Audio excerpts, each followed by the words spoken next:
We're going up and down, over and over, over and over. It's the same old thing. Up and down, over and under. Dr. Wood, welcome to the show. Thank you. I'm going to enjoy this, the whole thing. So I'm excited to be here. Yeah, I am as well. And we were catching up beforehand. I have a high level understanding of what you and your team do. But what I was telling you before we started is this is a topic that really resonates for me personally.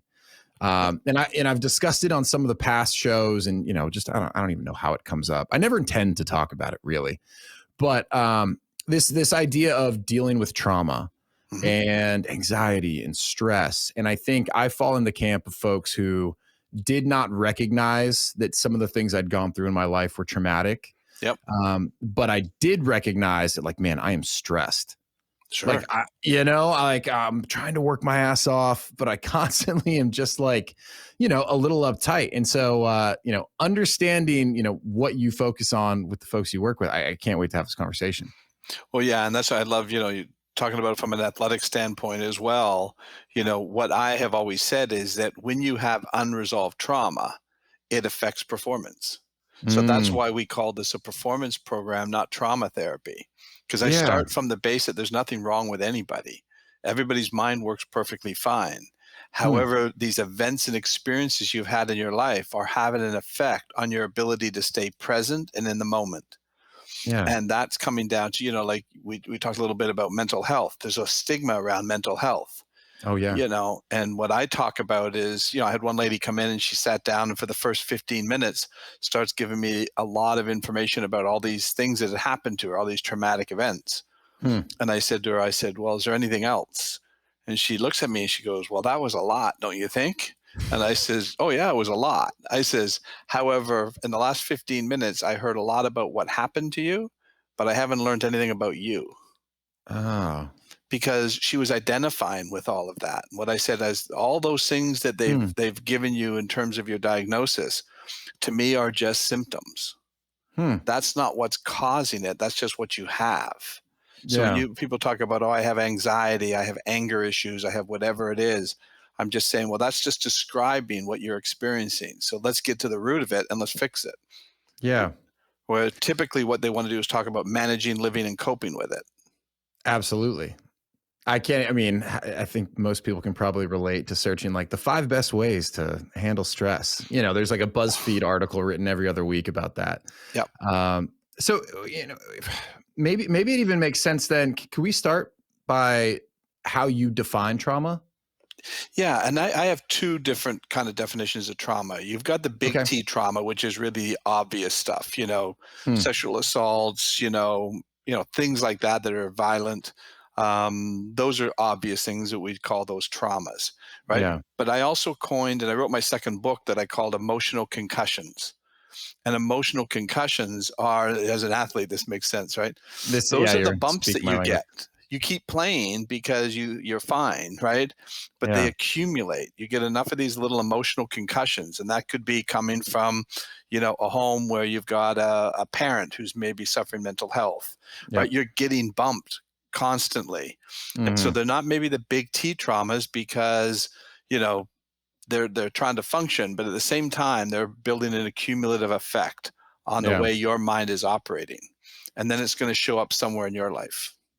Yeah. And I think, and let me ask you this. I mean, how common is it that folks you work with don't actually identify what they went through as trauma? Because I think, to your point, my mind immediately is like, the obvious traumas, right? The assaults, the abuse, that seems really clear cut. And I'm like, that must have been, a traumatic experience.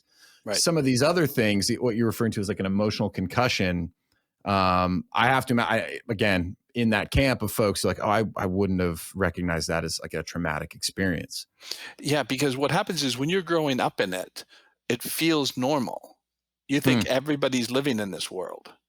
I had the opposite. I lived in a home that was very loving and nurturing and caring. Yeah. So my nervous system was constantly regulated as a child. So I didn't have that kind of experience, but I thought everybody was living my life. I assumed all my friends had my parents, because Yeah. if I went to their house, I never saw the dysfunction. Mm-hmm. Everybody's on their best behavior. My friends aren't going to talk about those kinds of things, because that was always that shame and guilt about talking about what's going on in your own family. When I Yeah. met my wife, we were 18 when I met her.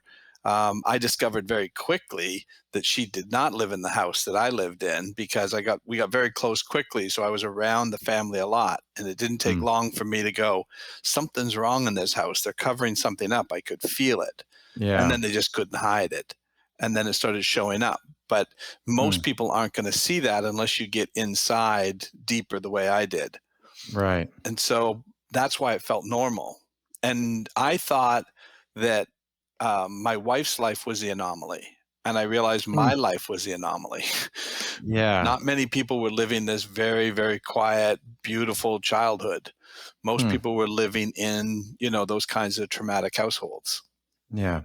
Well, and I think too, I think we were catching up about this before. I have 3 young kids, and one of the things that's always at the forefront of my mind is I want to create that safe environment. My wife is, just as passionate about doing that as well. And I think one of the concerns is, man, I don't want any baggage that maybe I'm carrying around from some of, my emotional concussions, Yep. Self-inflicted or otherwise. I don't want to project that on them, right? You want to create that nurturing environment, but like I said, it feels, you start to realize how difficult that is to do if you're not addressing what's going on with yourself. Exactly. And so with the best of intentions, we can create these things for our children. And so my wife and I are actually writing, this will be on my 3rd book, but the book is really going to be talking about just that. Because even though I lived in this nurturing environment and my wife's a great mom, great wife, right? We didn't get it all right either. And then after we developed the program, I was like, boy, I wish I knew all this, because if I'd have known all this, we could have been even better. Because I think we're still good parents, but you still create some of those things even in your own kids. Now our kids, again, they believe that they lived in this great childhood, and I think they did overall. But just some of the things, like when I look down and I really dissect it and go into even deeper, it's some of the little words you use, the actions you say, the things that you do, right, that have an effect on them. Words are very powerful to a child because they don't have enough life experience to understand what you mean. Yeah. And a great example of this is my wife. I learned so much from my wife because of this. When she was 6 years old, now she's living in this traumatic household with all kinds of dysfunction going on.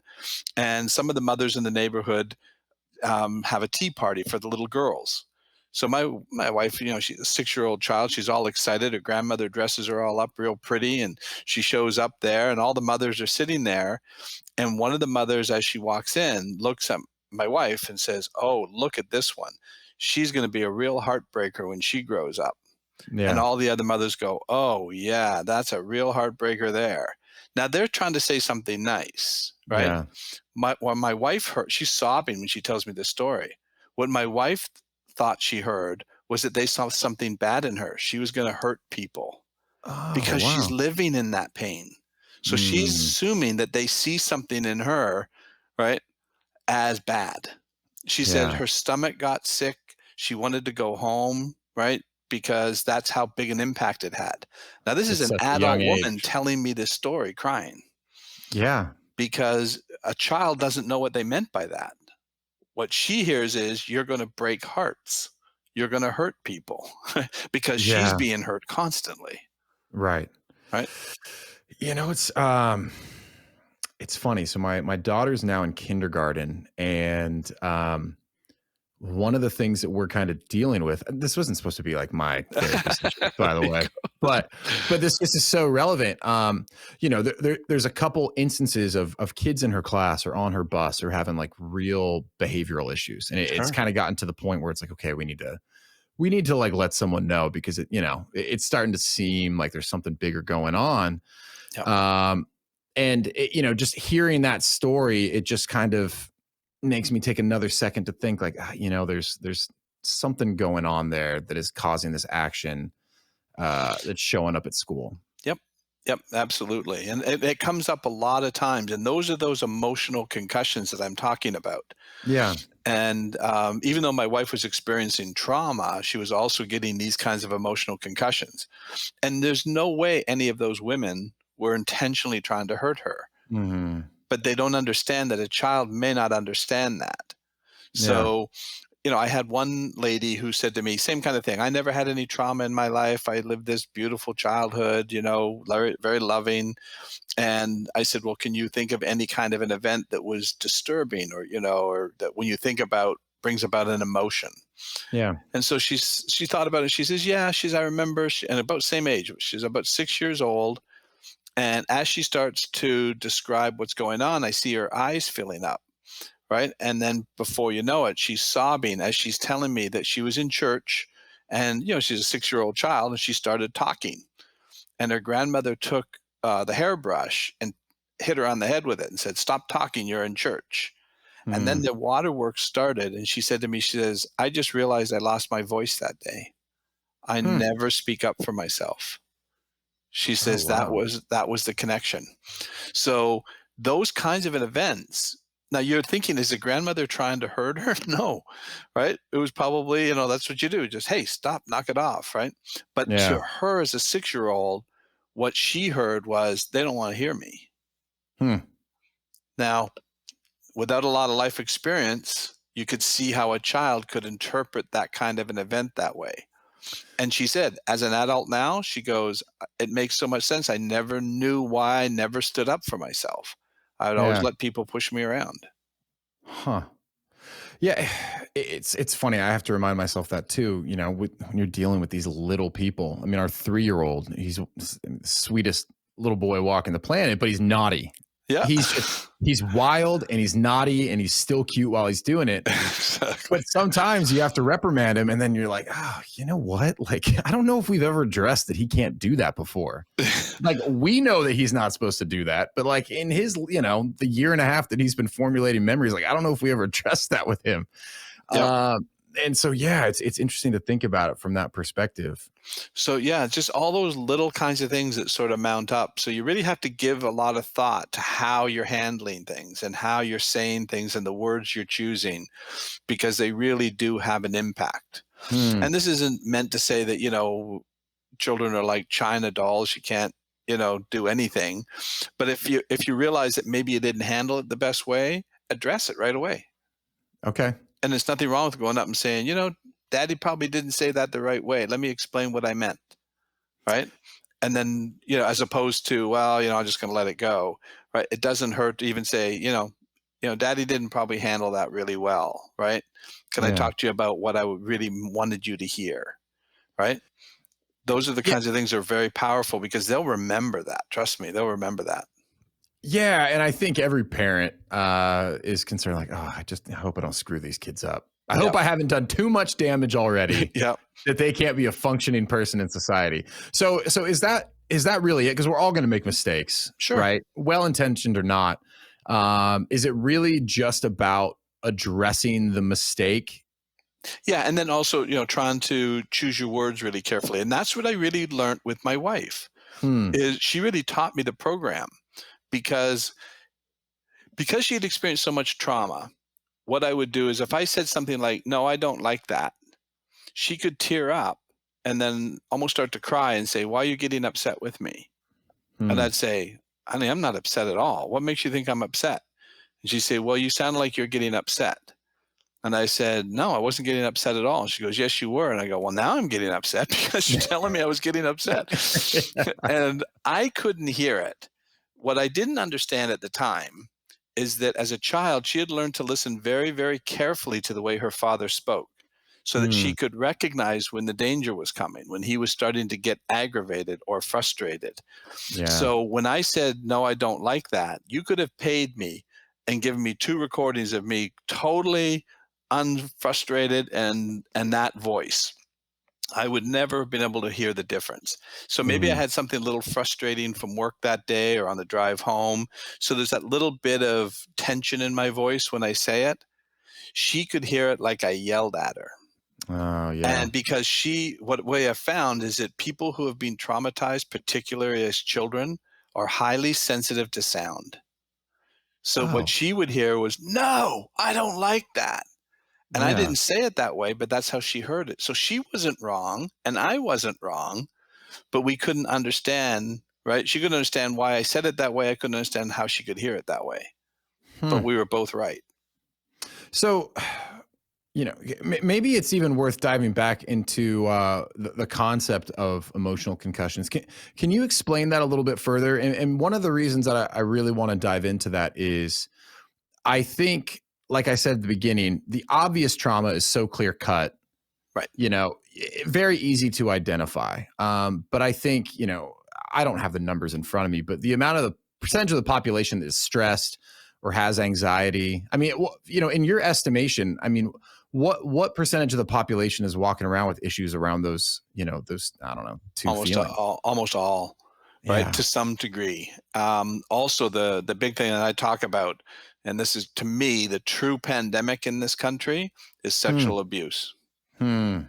I would say a minimum, and I think I'm being even conservative at this number, that 80% of the people, right, that I know have had sexual abuse as children. Oh, It's wow. Okay. frightening. I That mean, is all you do is frightening. just watch all it happened to my daughter, and we were like hawks when she was 6 years old. And it Hmm. happened because a girl and an older girl is like a big sister, right? So we were thinking, okay, we don't have to watch. My wife was very hawkish about everything, and Mm-hmm. yet we found out when my daughter was 16, she disclosed to us that she had been assaulted by this girl when she was 6, that we had no idea. And Oh then my my. daughter develops Crohn's, and I believe that it was caused by this trauma as a child because Wow. it affected her nervous system. And so many so many people who come in who have autoimmune issues have had trauma as children, and in particular, sexual trauma is very, very common. Really? Yeah, it's unbelievable. What It's frightening. can you dive a little bit deeper? What is the link between trauma and what's happening with the central nervous system? So if the nervous system is constantly dysregulated, and this is really how the program really developed, Oh, okay. is what I discovered is that if you have this unresolved trauma, and what I mean by unresolved is the mind, your subconscious mind, is operating about 95% of everything for you. It's Hmm. controlling everything physiologically. It's our Right. survival brain. So Yeah. it's taking care of, your digestion, heart rate, all that kind of stuff below your conscious awareness. So humans have two very unique features that no other animal has. And this is what's causing what I call these glitches and error messages. Hmm. 95% of our mind works just like the animal mind, fully present in the moment, right? Subconscious. Yeah. We have conscious awareness, which is our 5% intellectual part of our brain, which we can use reason and logic and figure stuff out. If Hmm. an animal doesn't know how to do something, they can't figure out how to do it. They just can do it or they can't. You can Hmm. show an animal how to do things and they can learn it through association and repetition, just like we learn sports, Yeah. right? But they're not going to figure out how to do something on their own. So that part of our brain has created the world we live in. Automobiles, airplanes, computers, right? It's brilliant. But it's only in charge of the reasonable, logical part of our day-to-day lives. The second feature we have is the ability to store billions of bits of information. So everything you've ever seen, heard, touched, or smelt in your lifetime has been stored and recorded in memory. Hmm. And so that's unique. Animals learn through association and repetition, but they don't store the details about events. So Hmm. that's why you can feed your dog the same thing every day, because they don't remember eating that yesterday. I worry about that. It's a new meal, right? So this is exciting because I'm being All right. fed. Feel And better already. right? And so what they've done is they've learned to associate you with food and survival, right? But they haven't stored the information about it. They just know what Hmm. they know, but they don't know why they know it. It's like the Pavlovian response. Exactly. Yep. Yeah. Now we also have that memory. That's how we learn how to play sports. You're an athlete. That's how you learn how to play football, right? Hmm. You repeated something over and over. You drilled those, practices into your brain, and then it Right. became a code. So you Yeah. just knew how to do it. That part of our memory is the same as the animal memory. Hmm. But we also store explicit details about those events. And when we have a traumatic event, all our senses are heightened: sight, smell, hearing. So how's it going to record it? High definition, very bright and very intense.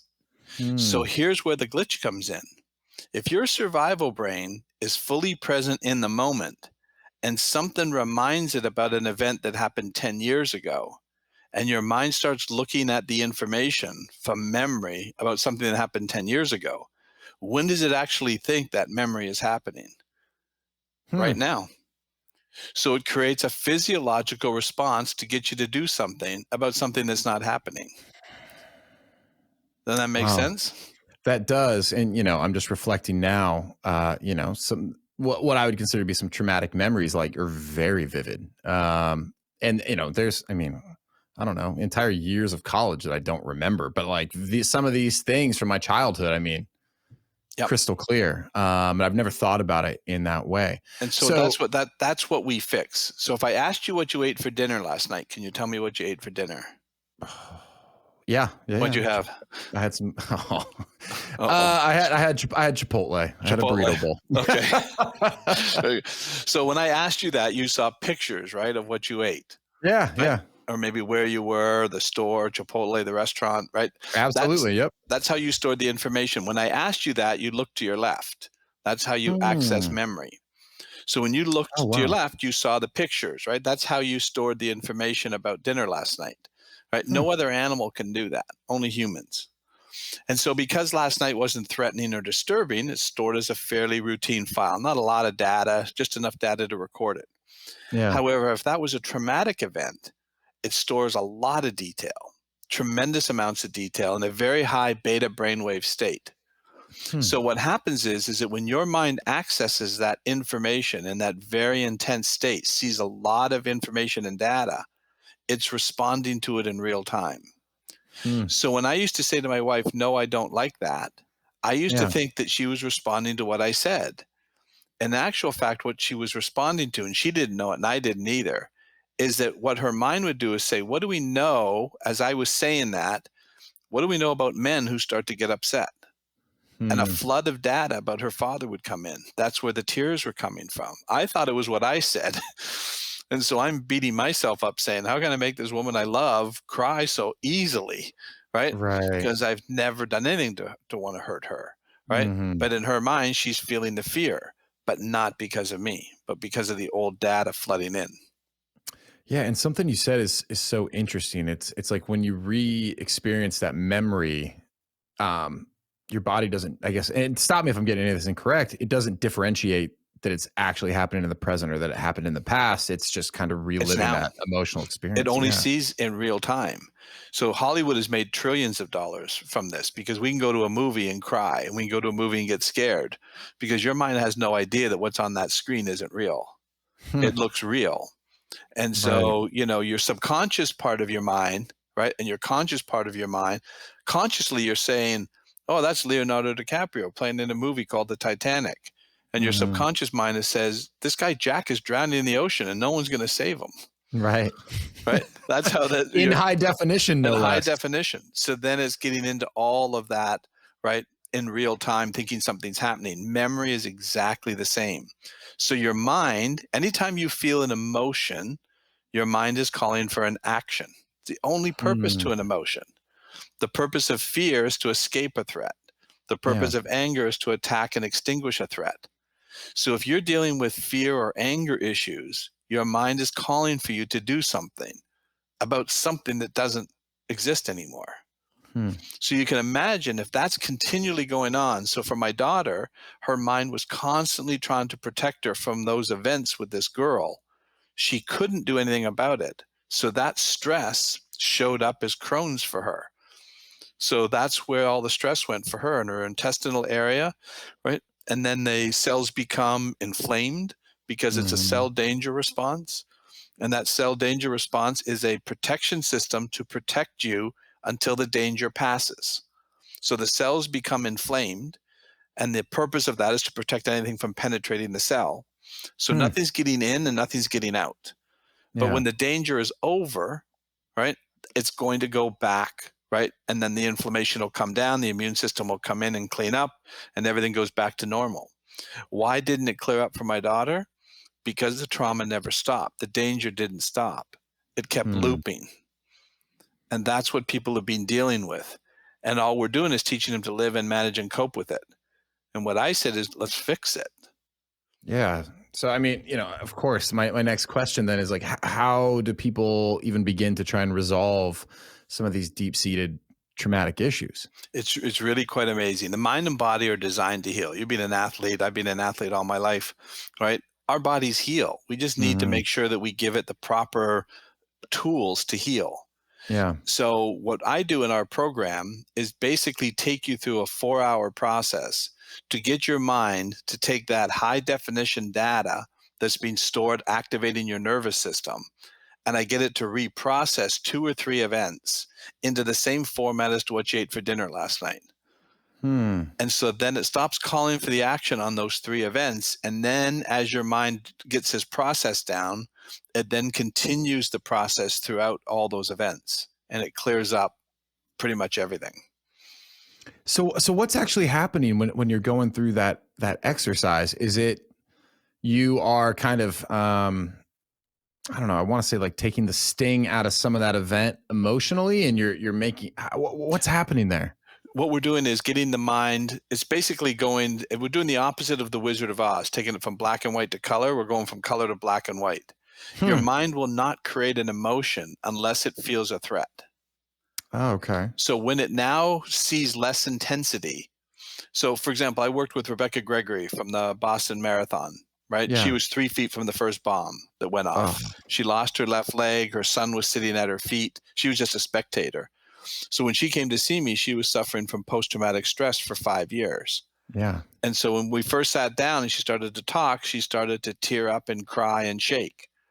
And I said to her, I says, Rebecca, do you know why you're shaking and crying right now? And she says, well, because I'm talking about what happened to me. And I says, right, but your mind thinks there's a bomb about to go off. Because as you're telling me, your mind is looking at the information to describe it. Yeah. So as you're describing it, your mind is viewing the data. And when does it think the bomb's going off? Right now. Yeah. There's where the emotion. So by the time we were finished, she could completely describe that event without shaking and crying.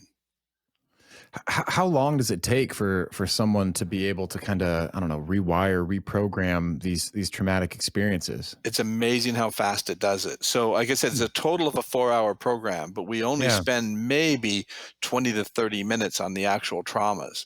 The first part of it is to give you the education and science about what I learned. Because once you understand that this is not the problem that you thought, that you have to live with it for the rest of your life. I've had all this trauma. I just have to learn how to manage it. I give you what I describe as the science behind what I learned. It's a glitch. It's an error message.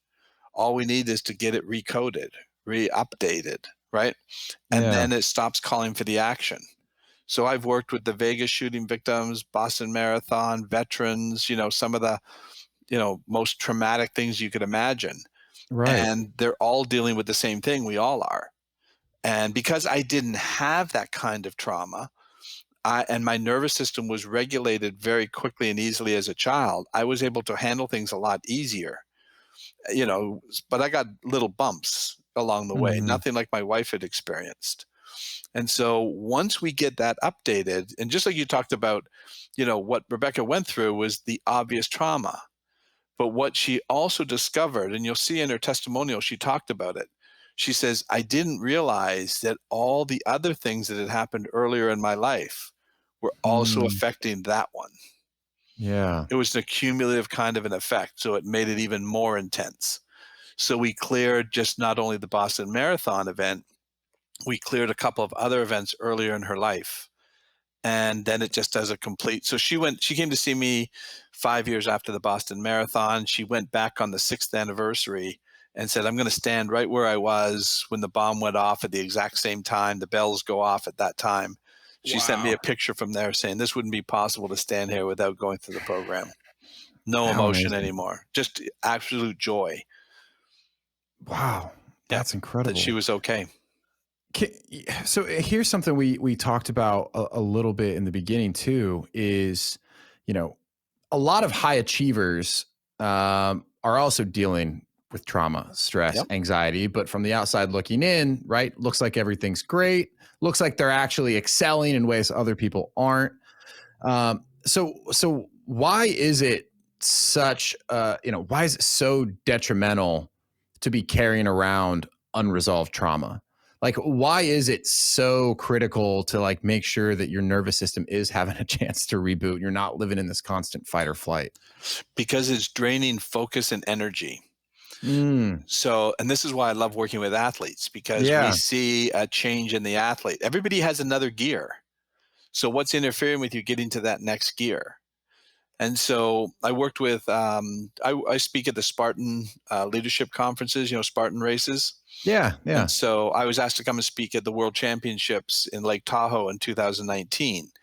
And so they asked if I would work with a guy called Rob Killian, who's a Special Forces Green Beret, great athlete. And they said, there's 3 guys favored to win it. We want to see, after going through your program, how good he can compete against them, how close he can get to their times. And so I worked with Rob on Friday. I took him through the program, and he talked very openly about one of his traumas. Was he was running in one of the races. He picked up one of those big 50-pound sandbags that they carry over their shoulder. He didn't know that there was a hole in it. So as he ran, the sand was coming out. Well, one of the other competitors went online and called him a cheater, that he deliberately picked up one with a hole, or he cut a hole in it or whatever. Now, these guys, integrity is everything to these special forces guys. Oh, yeah. So that was one of the things that would really bother him. He got very emotional even talking about it. So I said, if you feel an emotion when you talk about an event, it's still active. It's in an active state of trying to fix it and do something. That's going to drain energy. It's going to drain your ability. The actual ATP in the cell gets affected. So after he goes, so I take him through the program on Friday. He runs in the World Championships on Sunday and is now the world champion. He beat the other 3 guys. The next closest guy was a minute behind him, which in those races is big. Right? Yeah. And so why? I didn't make Rob a better athlete. He was already a great athlete. He just had another gear, and that trauma was interfering with him reaching that next gear. That little extra power. Marco Chacetto, he's a double amputee marathon runner. He lost both his legs, and so he started running on with blades. Yeah. And so when he came to see me, they said that they really thought he had a chance at being an Olympic athlete, but he just plateaued. He didn't seem to be getting any better no matter what they did training-wise. So I took him through the program, and then 9 days later, he ran in his first race and took 15 seconds per mile off his time. And he didn't do anything different. And so then the next race he ran in, which was the 2019 Boston Marathon, he broke the world record for amputees. He's now the world record holder. And then a couple months later, broke his own world record in the Chicago Marathon by another 5 minutes and got signed by Nike.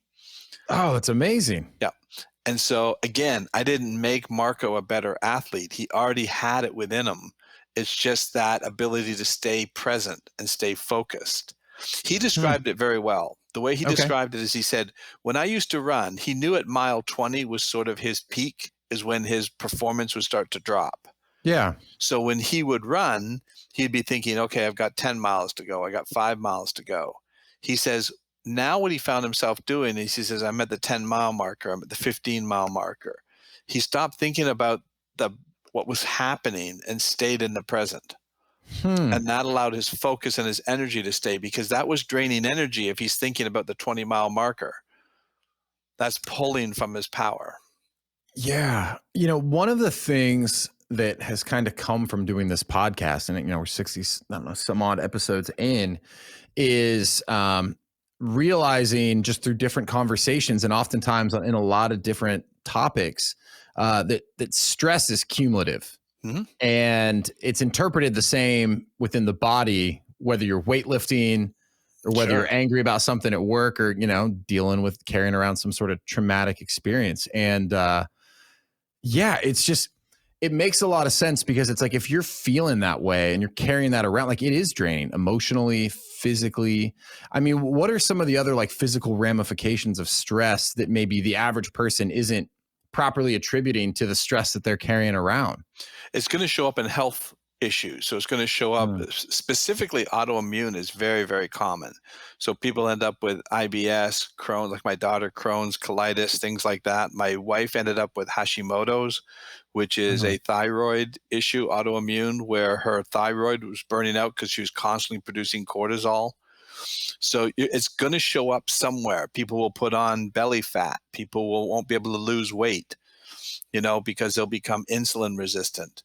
It'll always show up somewhere in the body, and just depends. It can also affect the neurotransmitters. So people then will have an issue with, serotonin is produced basically in the gut area, most of that serotonin.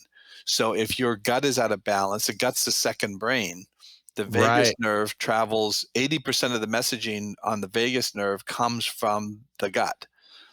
And so if it's stressed, it's going to be sending stress messages, and then you're going to go into a sympathetic nervous response when your vagus nerve is basically designed to keep you in a parasympathetic system.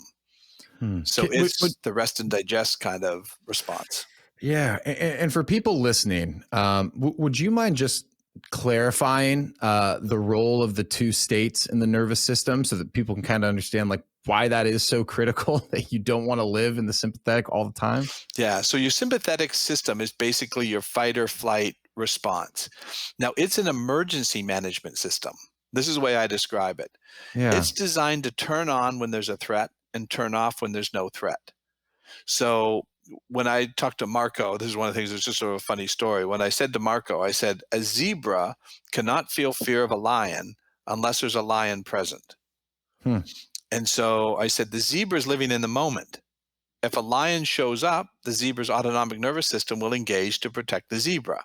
Its sympathetic nervous system will respond to get it to run. It's not going to fight a lion, but it would at least, the amygdala will go off, right? That fight or flight. So the system now goes into an active hyper state to get more power to the muscle groups to run.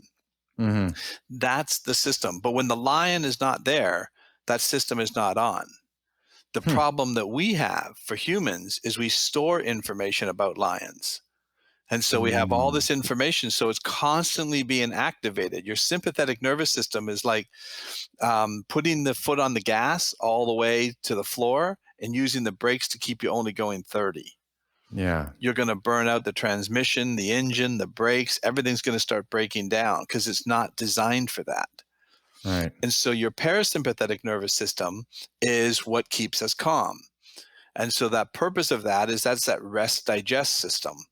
So if you're feeling calm and there's no threats going on, your sympathetic nervous system is deactivated, your parasympathetic turns on, and that's basically just keeping everything calm. We start doing all the maintenance issues, digesting, right? All those things that we need to survive.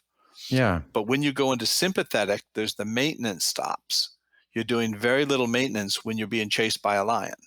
Right. And so and that's why I always said, I've been healthy all my life. And I believe the reason was because I got a lot of maintenance done. I played hockey. I had a chance to play professional hockey when I was 18. Oh, amazing. I didn't know that. Yeah. So I lived in Canada, and that's when my wife and I got married at 19. And so I had 6 concussions, 60 stitches in my head, and I never missed a hockey game. Now today they probably wouldn't have let me play. Right. But back then it was like, they'd hold up 5 fingers, say, how many fingers? And I'd say 3, and they'd go, that's close. So keep playing. You're fine. But at the time, what happened is because I was getting so much maintenance, because I get into a very nice, deep, restful sleep, my body, if I'm getting 2 or 3 times the restful sleep that my teammates are, because they're having trauma at home or things going on in their house, they would take 2 or 3 weeks to heal from an injury. I'd heal from an injury in 2 or 3 days. And so, of course, I wasn't missing games. I was healing fast. And I've always been like that. I've lived in Florida now for 30 years, never been to the doctor, never been to the hospital. And so why? Because my nervous system is regulated, and so I can get maintenance done on a fairly continual basis. If you're constantly into a stress mode, you've got less energy available for that maintenance. Yeah. Oh man, that makes so much sense. Well, and and I'm thinking too, I mean, there's a lot of reasons, people's best attempts at, improving their well-being don't always work out, but it's like, let's say you do make positive changes to your diet. But if you're living in this sympathetic state where, you know, you're not tapping into the maintenance mode the way you normally would, right? You're probably not, you know, absorbing the nutrients you would. Because you're not in parasympathetic. Parasympathetic is the rest digest stage where you're absorbing the nutrients are getting into the bloodstream, it's going into the cells, all that kind of stuff is happening because it's designed to do that. But if you're being chased by a lion constantly, which is what was happening to my wife, then she's not getting the maintenance done. She's constantly producing cortisol, right? And so so as you get older, if you're in that constant state and you're producing cortisol, you can't lose weight, you're putting on fat, and you just can't understand it. But I'm dieting. You know, I'm down to 1,500 calories, 1,000 calories a day. How come I'm not losing weight? Right. Because you're not getting maintenance. And then you're having all kinds of insulin issues, right? So the body goes into a freeze mode. It's crazy what happens. You know, the thing that's scary too is it's almost like there's so many people living in this state. Yep. It's kind of just like, I guess that's just the way it is to be like a working adult. I'm tired, I'm stressed, I'm not sleeping, so I'm over caffeinated, and I guess that's just how it goes. Yep. Right. And we have day-to-day stress. So that's something we can't avoid, right? You've got jobs, we've got kids, we got all kinds of stuff going on. That we can somewhat deal with as long as the system's operating pretty efficiently. Where the problem comes in, where it gets exasperated, is if you have a whole bunch of unresolved stuff that is also piling on, exasperating the current stress. So then it's like you're really revving up the engine. And that's where the problem comes in. Because like I said, I've gotten bumped along the way. You know, I'd been an entrepreneur, did all kinds of things. But at the same time, I could then cut back into my rest, digest, parasympathetic system very quickly and easily. And so the times that it would turn on, I could turn it off, right? Automatically. But if I couldn't have turned it off, because as soon as I get out of the stressful current situation, my mind is still being activated by the old stress that's keeping it in that active state. Yeah. That's going to break down the system. Yeah, that makes sense. So, you know, understanding, like you were saying, a lot of times we're just treating the symptoms, right? Yeah. How does your approach differ from, you know, other forms of therapy that people might be more familiar with? Well, current traditional therapy is excellent at dealing with the day-to-day stresses. You know, you've got a relationship issue, you got a problem at work, you know, with a boss or staff or whatever it is. It's really good to have somebody to talk that over, come up with some coping, because that's stuff you can cope with, right? Or learn different strategies. So that's what therapy is really good at. What it's not good at is dealing with the trauma and old stuff, because if anything, it makes it worse. Because you're constantly talking about it, which is constantly activating your system. So you come in to talk about, you know, when I was a child, this happened and that happened. And they keep, like, I worked with a U.S. Army sniper who had to shoot and kill a 12-year-old boy. He'd been at the VA for 8 years. And he said to me when I came to see him, he said, I can't talk about this anymore. He says, I got arrested at the VA last week because I started throwing tables and chairs. They keep asking me to talk about it. I don't want to talk about it anymore. So every time he talks about it, what's he doing? He's living it. So he's now putting his body into a sympathetic response over and over and over. And they're just trying to say, okay, well, let's breathe now. Let's meditate now. Let's do that kind of stuff. And that's going to, or we're going to medicate him. He was just on all kinds of medications. Yeah. But that wasn't the answer. The answer was to get it so that it stopped looping. And so it's just information.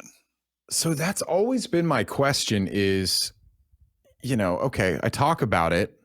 Right. Did I process it?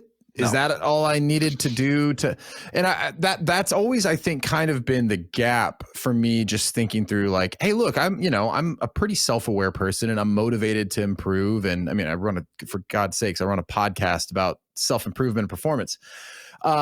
You know, but it's like, let's say I do encounter something traumatic. I've always kind of been like, all right, well, when I deal with these difficult emotions, what is it that I'm supposed to be doing? Right. Because just reflecting on it and talking about it, I'm like, I don't think that's getting it done. And I feel like this is bridging the gap a little bit. Yeah, this is definitely what you needed to hear. Because, for example, the U.S. Army sniper, when he started to talk about it, he was just sobbing.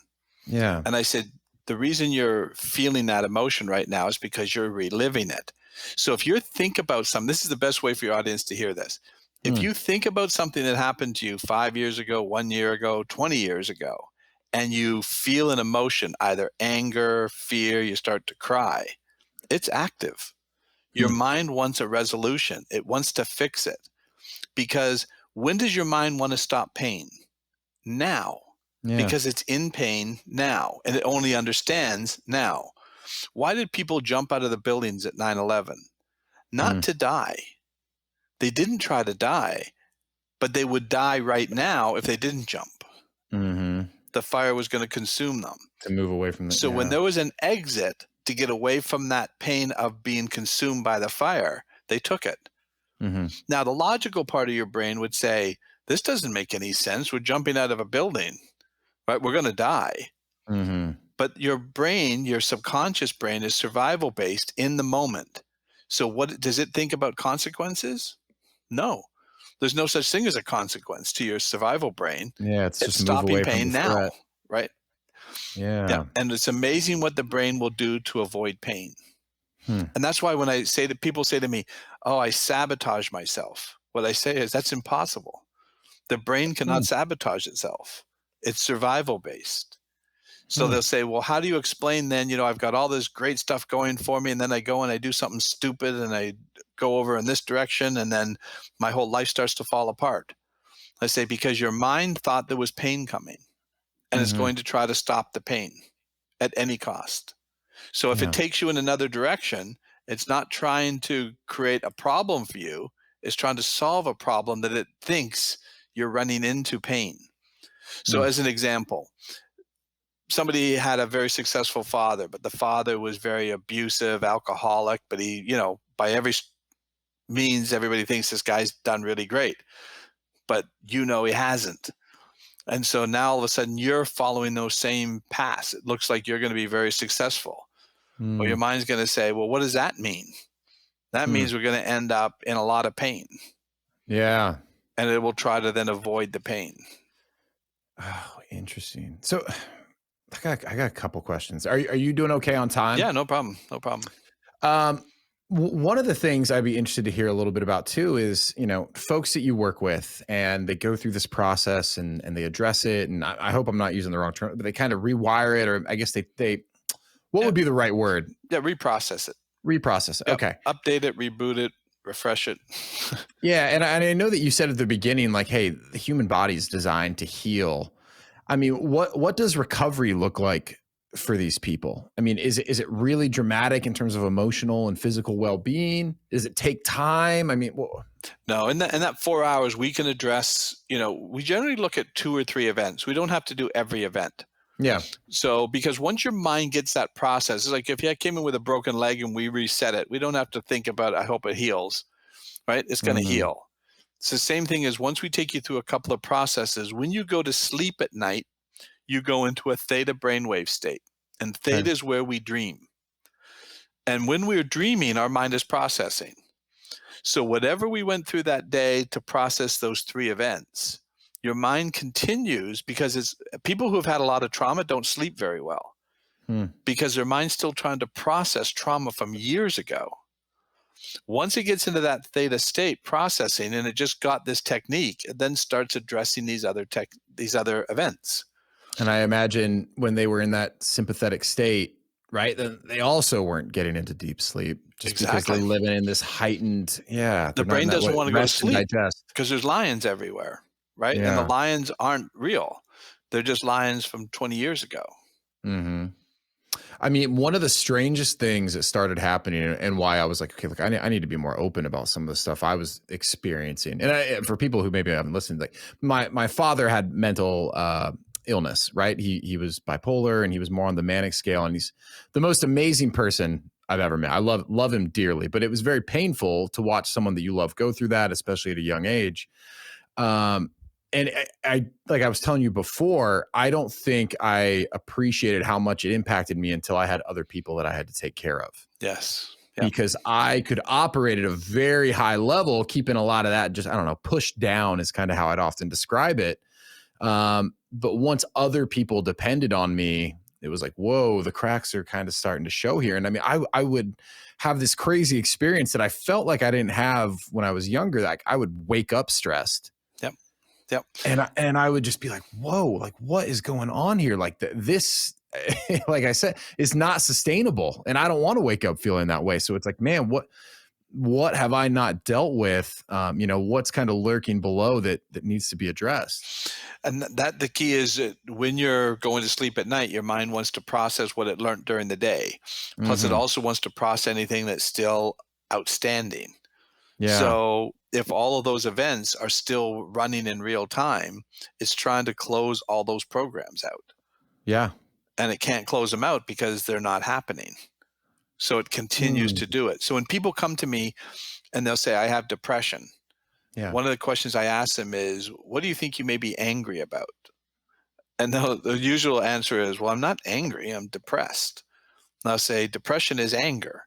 Your mind has been trying to get you angry to make something change, because the purpose of anger is to stop something, right? To extinguish it.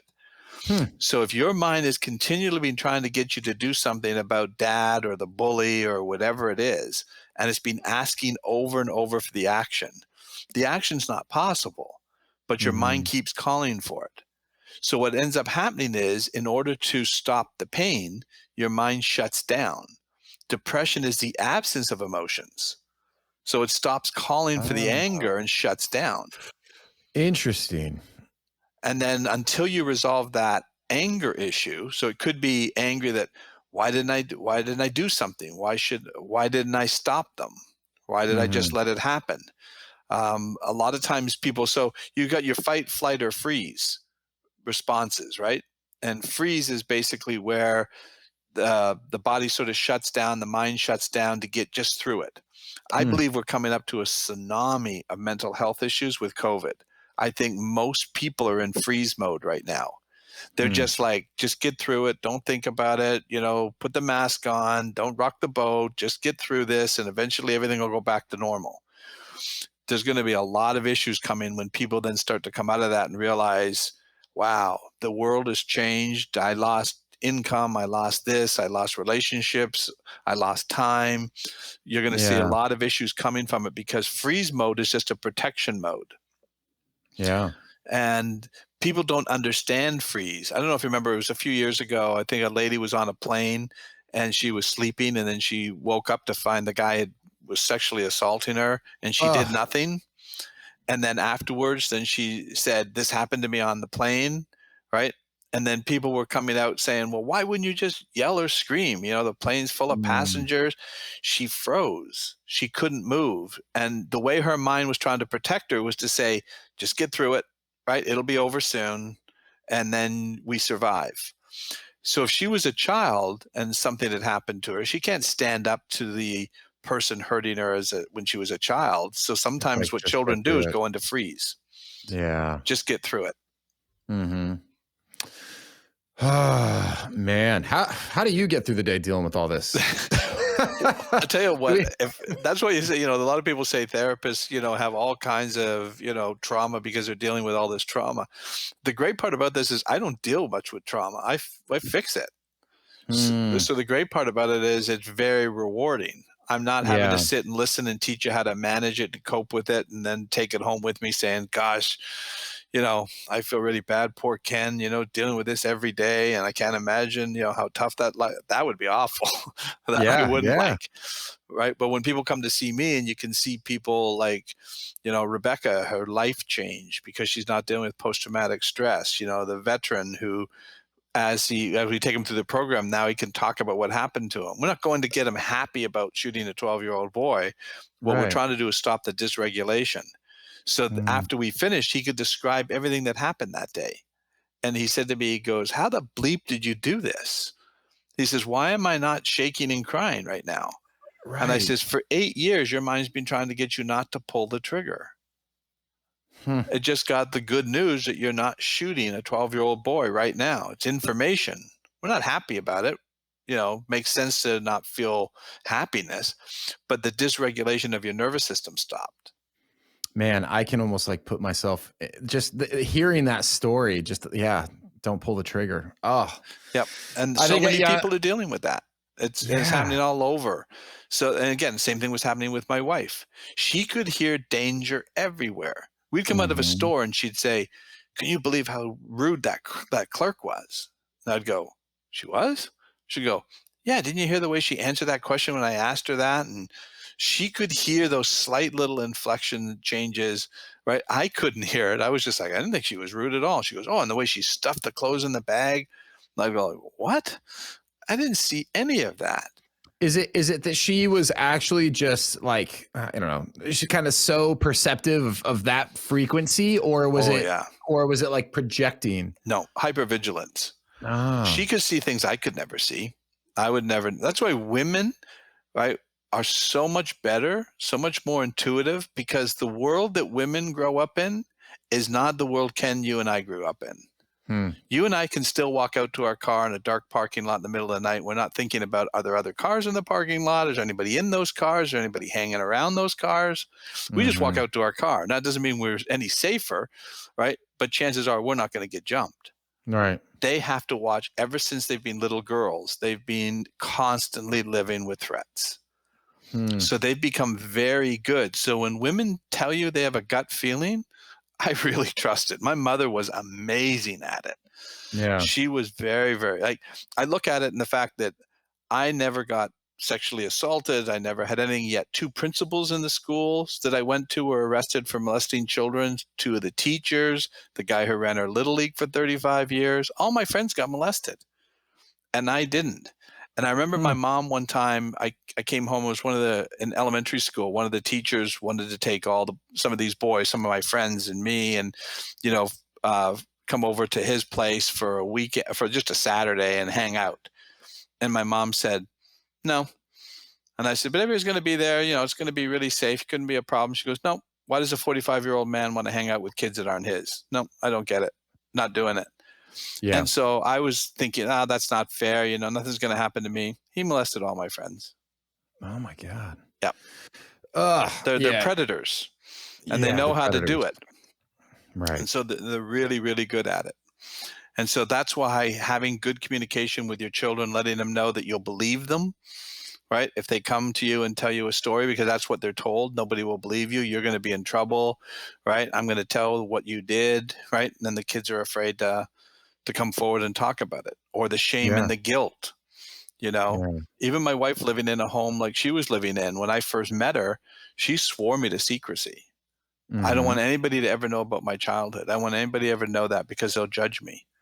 And I used Mm. to go, "But I'm not judging you. Like, I don't see how people would judge you." She, "Oh, no, no, they would judge me." Now, after she's gone through the program, she'll sit down and talk to you all day about it. It got rid of all that shame and guilt.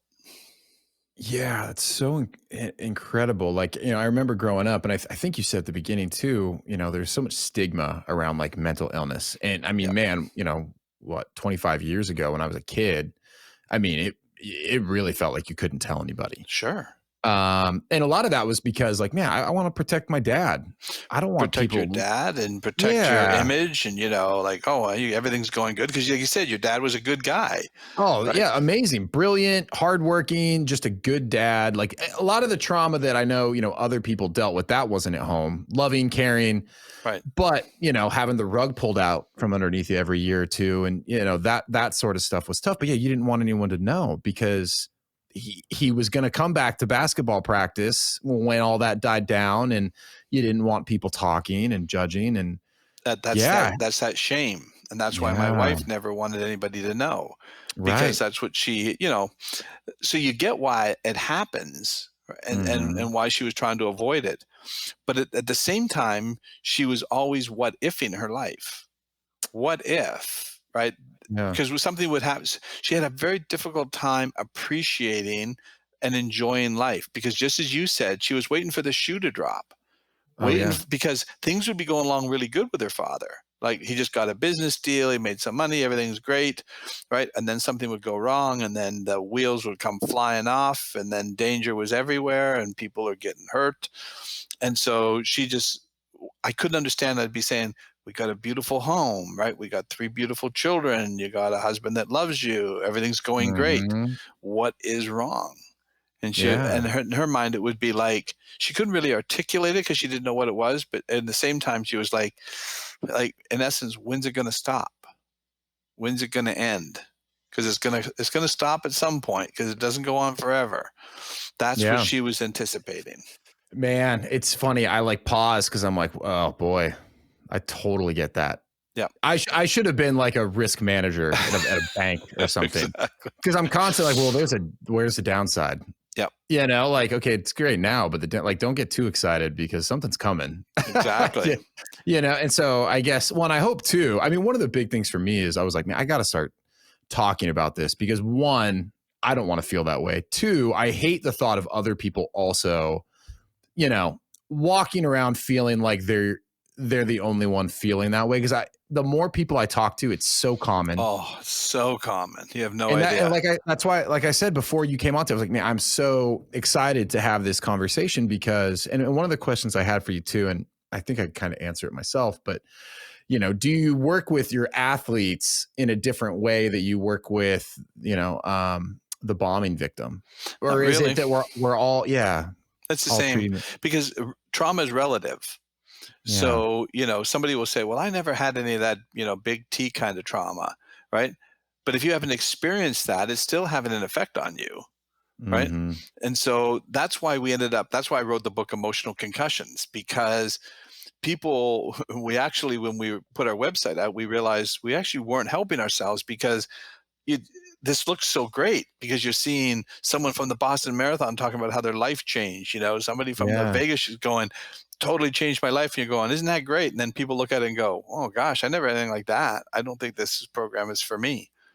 Right. But it is, because those emotional concussions can still have the same kind of an effect as a Boston Marathon bombing.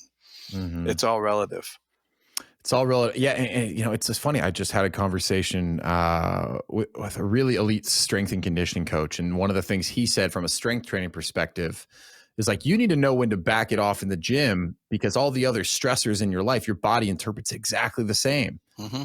you know? And it's like, yeah, like the Boston, I can't even imagine, but physiologically, right? It's like every time you're tapping into that sympathetic, you know, it's like, it's a process that your body's going through. Yep. Yeah. It's processing. A lion is a lion, whether it's a lion, you know, like the Boston Marathon, or it's a teacher that was, you know, really abusive to you. Still a lion, especially to a child. Oh, yeah. Hey, let me ask you a question. Maybe we can end on this and you can tell me like, oh, I'm not interested in that. But I've always been fascinated by this. And I don't know, maybe you can point me in the right direction. One of the interesting things that I've been reading about is folks who've experienced PTSD who have a lot of success with maybe psychedelic isn't even the right word, but like psilocybin mm-hmm. and treatments of that nature. You know, what's going on there? Is that related at all in any way to what you're doing? And what I mean by that is like the ability to like at a neurological level start to like address like what's happening there and why are some folks having success with that? My personal feeling is you don't need to do that. That's really trying to disassociate. That's actually disassociation is also a mental health issue. So some people do disassociate and that's the way they protect themselves. So I believe that the greatest chemistry lab in the world is within you. We don't need to be adding in these things because you could do it all on your own. All you have to do is reset the system. The system could do it all on its own. So by adding all these different things in, you know, so many times I'll have people say, I've got a chemical imbalance. And I'll go, yeah, why? Right? You don't have a chemical imbalance. You have something causing the chemical imbalance. Well, I'm really low on serotonin. Okay, why? What's causing that? Probably coming from a gut issue. So I had a lady, she came in and she said, I've been really researching and I believe that my daughter has low serotonin. And so She says, can you boy, the test for internet. that? Right. Oh yeah. She's studying that. And so, anyway, so she comes in, and so we do a test to sort of check. And I said, you're absolutely right. She has low serotonin. She goes, that's what I thought. She has all those symptoms. And I said, yeah, but it's not the problem. The low Right. Why? serotonin is actually a symptom of the issue. Her gut is completely out of balance. She has got all kinds of bacteria and parasites and everything. She's eating terrible. She's just eating tons of sugar. She hasn't got a very good diet. So if your gut's out of balance, your serotonin production is going to be out of balance, right? And so anyway, I says, now if you went normally and you said, oh, I need to do something, I said, even if they went on a supplemental, they're going to give you something called 5-HTP. And I said, that's to try to balance the serotonin. And so anyway, she goes, oh, they put me on that. And I says, and it didn't help, right? She goes, no, it didn't help. And I said, because it wasn't the problem, right? So you supplemented, but you're not fixing the problem. The idea was to say, let's go to where the root of the problem is, fix that, and then the body will heal itself. Yeah. And that's what we're doing even with our trauma stuff. Let's go to the root of what created the problem. I had this conversation with my daughter. This is a few months ago. We came in the house and we looked, and I saw the pool was low, right? So we needed to put water in. And I said, well, if we were pool therapists, right, what we would do is stick the hose in the pool and fill it up. I love this. Right? Yeah, absolutely. And I says, but the way I look at it is, why is it low? Is there a leak? Let's go find out if there's a leak, because otherwise we're going to fill up the pool every week. Right? And if there's a leak, we're not fixing the problem. The leak is going to get worse. And then eventually it's going to be going down in 2 days instead of a week. Right? So let's go to the root problem. Oh, I love that example. That actually might be the perfect place to wrap it up. So for people who are listening and they want to find out more about what you're doing, where's the best place for them to find you? Just go to, we have a website called Get Tip, which is our program, TIPP. So gettip.com. And then I think, are we adding a / with your information from the show as well, or do you know? Yeah, that'd be amazing. No, we'll get that done, and I'll make sure to link to it. And so, so then we could just add that. So whether it's Pro Athlete Podcast or it's Ken or whatever, it'd be / that. But if you at least go to gettip.com, you'll be able to get the information. You can check out our website and see all the testimonials, like I said, from the widest variety of people you can imagine, from high trauma victims all the way down to CEOs, executives who will tell you how it changed their life. Yeah, amazing. Oh, well, sincerely, this has been a really, really interesting conversation. And sincerely, something that I hope a message that got to the folks who need it, right? Because it kills me to think about how many people are walking around dealing with these sorts of things. And I think the more that we can raise awareness and then hopefully point people, to your program and get help, it's awesome. And that's why I say the first thing I say when anybody comes in, sits down, whether they're in addiction, active addiction, as Michelle came in, 17 years of addiction on every kind of drug you could imagine. And the first thing I sit down with her, I say, Michelle, there's nothing wrong with you. There's nothing wrong with your mind. You've experienced trauma, and that trauma is affecting the way your mind is working. Yeah. And the reason you're taking drugs is you're trying to stop the pain. That says nothing about your character, willpower, morals, or ethics, right? That's a human instinct to stop pain. Yeah. And that the drugs stop the pain. So like I said, I had a lady come in who had been on heroin, right? And she said, I told my therapist, I've been seeing a therapist for 7 years. I told him I was coming to see you. And he told me that I need to be honest and upfront and let you know I have self-destructive behavior. And I just smiled at her. I said, really? What would make you think you're self-destructive? And she goes, well, I'm sticking a needle in my arm with heroin. Don't you think that's self-destructive? I said, no, I don't. I think you're trying to feel better. And I bet you when you stuck the needle in your arm, you felt better. She goes, well, yeah. And I said, now, you're not destructive. The substance is destructive. I said, what you were trying to do is feel better. I get why you try to feel better. You've had a lot of trauma, right? She goes, yeah, I have no idea how much. I said, I'm pretty sure I do. I said, so if you've gone to heroin, right, the pain had to be pretty severe, right? And so you looked for a solution to it. I says, but that doesn't say that you're broken and defeated. I said, you can absolutely get your life back. All we have to do is get to the root of what caused the pain. Let's stop the pain first, and then we'll work on the addiction, right? I don't believe addiction is a disease. I believe it's a code that your mind built to protect you from pain. Oh, interesting. Well, we'll have to have you back and we'll dive into that next time. Yeah, it's very interesting in what we're doing. We get a lot of people out of addiction by taking that approach. Again, it takes all that shame and guilt away from it. Of course you did. I said, I said, I've never touched a drug in my life, never once had a drug, never smoked a cigarette, never drank a drop of alcohol my entire life. Oh, That's wow. not because, right, I have better character than anybody. I never experienced pain. So I never needed to find a solution to temporarily stop that pain or numb that pain. Yeah. And so I'm not saying that happens in every case. So sometimes it can become a social thing where somebody starts drinking and then, they get stuck in that pattern. But also too, what I found in most situations is coming from people who are just feeling bad and they want to feel better, and they take a drink or take a drug, they feel better.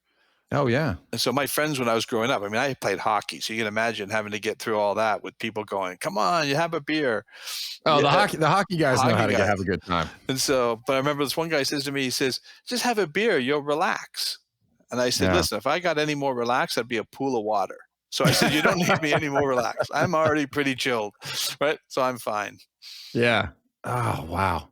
Yeah, we'll have to have you back on to talk about that more. Yeah, it's fascinating.